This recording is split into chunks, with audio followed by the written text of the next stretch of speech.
Okay, this is the Chapter 3 on Exponents final. These are the 21 questions, so make sure you go through your answers, and as you use this as a review for your midterm exam or your final exam, make sure you just look at the questions, press pause in the video, and see if you can remember what the answers were. So question 1 through 10 are just true, false, and it says, is this true? And the answer is no, it's not, it's false. Because negative 2 squared, because the bracket is around the negative 2, that means it's its base, which means it's used in repeated multiplication. So it would be negative 2 multiplied by itself twice, which would be a positive 4, not a negative 4. I think most people had that question right. Question 2 said negative 3 to the exponent of 0 is equal to 0. Is that true or false? It's false, but you have to say this, that any base, in this case negative 3, to the exponent of 0 will always equal 1. Any base to the exponent of 0 will always equal 1. And we learned that because if we had negative 3 squared divided by negative 3 squared, our exponent law says keep the base and subtract the exponents, which would be negative 3 to the exponent of 0. But if we looked at this in standard form, this would be a 9 divided by itself. And any number divided by itself will always give you a standard form of 1, which means that these two things here are the same thing. So any base to the exponent of 0 is 1. Now, just as a point, this is not equal to 1, but this is equal to negative 1, because the base is not negative 3, the base is 3, and this really says the opposite of 3 to the 0. So there's a lot of confusion between these two, but that's understandable because it doesn't really make a lot of sense. Question 3, we have negative 3 squared is the same thing as, not brackets, negative 3 squared. The answer for this is true. And the reason why is these brackets are not significant because it's not around the base. So I could really remove them and I would see the same thing. If it was this question, this would be false because this is negative 3 times negative 3. And this would be the opposite of 3 squared. Okay, this would be a positive 9, and this would be a negative 9. So if it was this question, it would be false. But because it's this question, the answer is true. Question 4 says 10 to the exponent of 4 is the same thing as 40. This was an easy question. I think everyone had this one right. The answer is false because it's not 10 times 4. It's 10 multiplied by itself 4 times, which would actually have a standard form of 1 with 4 zeros, which is 10,000. Okay, so the answer is false. 10 to the exponent of 4 is 10,000. Question 5, 8 to the 13 divided by 8 to the 10 is equal to 243. Well, if we use our exponent laws, 8 to the 13 take away 10, if I use my exponent law, since we're dividing it, keep the base and subtract the exponents, I would have 8 to the exponent of 3. And if I take my calculator out and go, what is 8 to the exponent of 3? 8 to the exponent of 3 equals 512. So therefore, it's not 243, but 512. So the answer is false. And that would be the work you need to show for it. And in fact, if you want to get real technical, you could put something very insightful that 243 does not equal 512. Question 6 is the expression negative 2 cubed. The coefficient is negative 1, and the answer for this is true because right here, this negative symbol actually means negative 1. We said it can be considered to be the invisible negative 1, which is your multiplier to the expression 2 cubed. It's kind of considered the coefficient. So it is true, the coefficient is negative 1. The base is 2, the exponent is 3, but the coefficient is negative 1. Question 7 says 3 times 5 cubed is the same thing as 3 cubed times 5 cubed, and this is true because it's one of your laws. When you have in brackets multiplication or division, you can distribute the exponent to both the parts inside the brackets. Now, if it was this was the original question, is this the same thing as this? And the answer for this would be they're not equal because you cannot distribute exponents to addition and subtraction. You can only distribute the exponents to multiplication and division. Question number 8, negative 5 in brackets to the exponent of 0 plus negative 5 in brackets to the exponent of 0 but not around the base is equal to 0. This is true. And the reason why is any base to the exponent of 0, so this is any base to the exponent of 0, has a standard form of 1, plus, this is a great example of why the brackets are used here. The brackets are not necessary here. If I remove them, oh, I didn't mean to remove the whole thing, but it looks confusing because we have this confusing looking plus minus thing going on here. So what we do instead is we say, I'm going to put brackets around it so that we're separating it from the addition sign.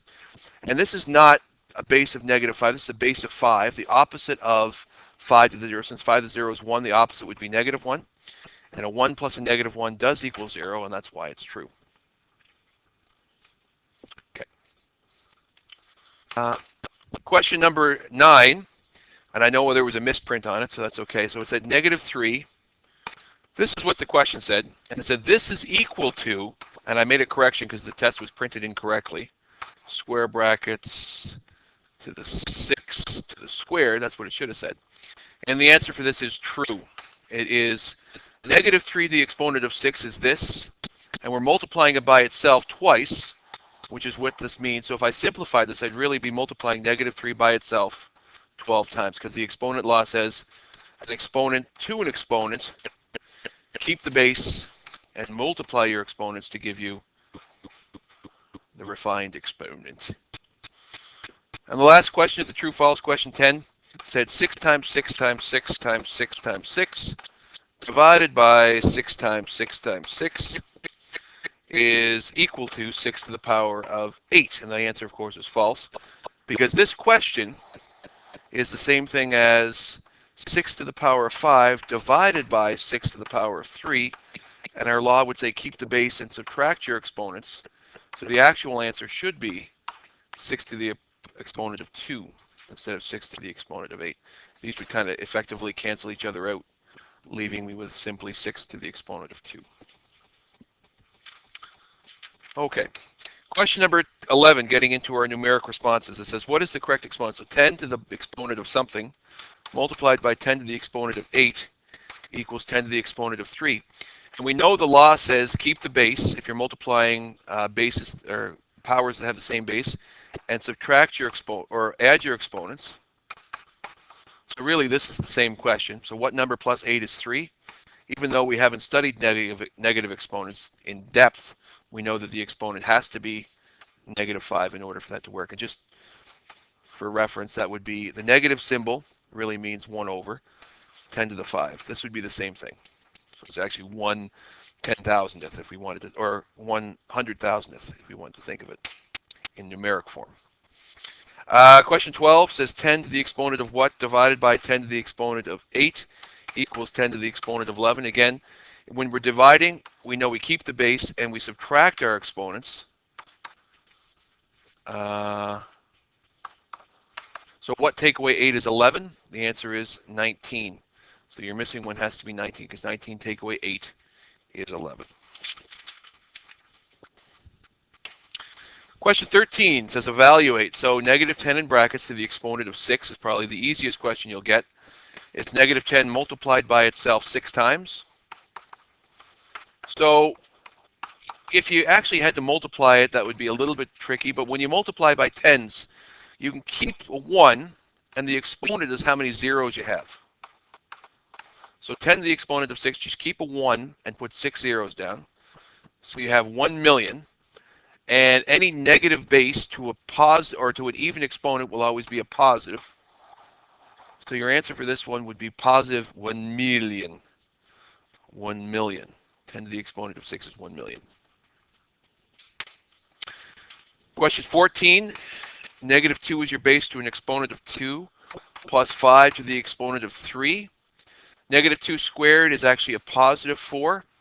And 5 cubed is 125 because it's 5 times 5 times 5, which is 125. So in standard form, you have 129. Question 15. A lot of kids crapped the bed on question 15 because they couldn't subtract 3, take away 6. But your question was this. And 3 take away 6. Here's the work I would like you to show. That's negative 3 cubed plus negative 4 squared, really. Negative 3, well, I have a negative base to an odd exponent, so we know my answer is going to be negative.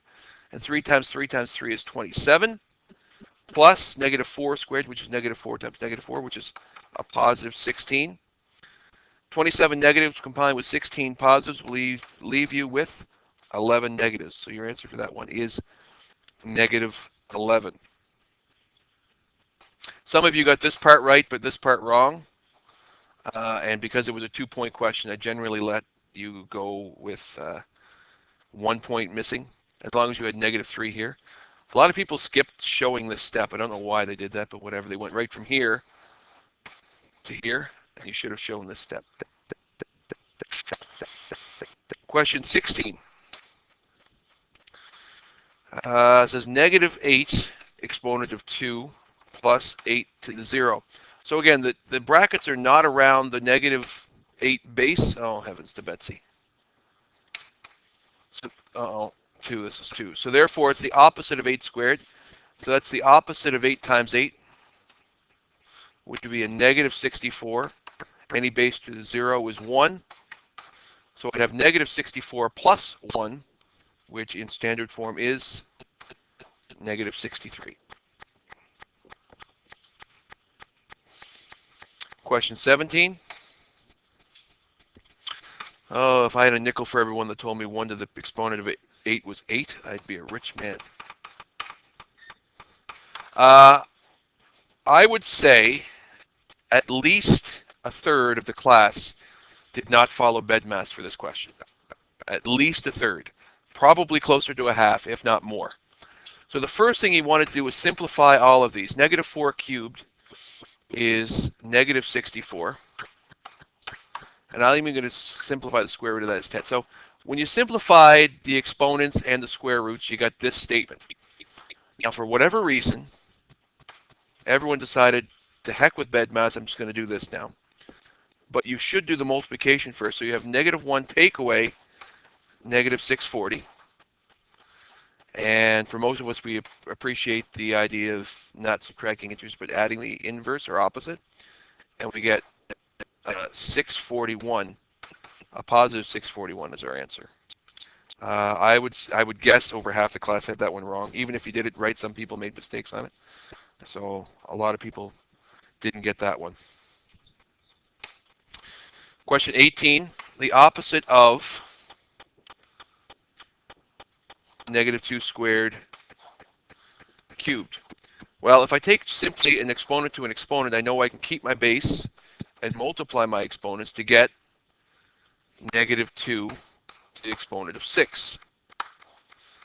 So the opposite of that, so negative 2 to the exponent of 6 is really 64, a positive 64. And the opposite of that would be negative 64. So your answer for question 18 is a negative 64. A lot of different work shown for that, but generally speaking, I just wanted to see you simplify it. I would have loved to have seen the exponent law being utilized there with keep the base and multiply the exponents. Not a lot of people showed that, but that's what it means. Question 19 says 3 squared plus 4 squared equals blank squared. Only one person in the class happened to be this kid who didn't actually take Pythagorean theorem in grade 8 because he skipped it, was able to tell me that this is the Pythagorean triple. Only one student articulated on the test that this represents the Pythagorean triple in Pythagoras. So 3 squared plus 4 squared you learned is 5 squared because it is the Pythagorean triple. But if you simplified it, you ended up having something that looked like this. 25 equals what squared? And the answer to that is 5 squared. All right, so your answer, your missing term was a 5. A lot of people put 7 in there because they're like, well, 3 plus 4 is 7. So 9 plus 16 has to be 49. But it's not. It's 7 squared.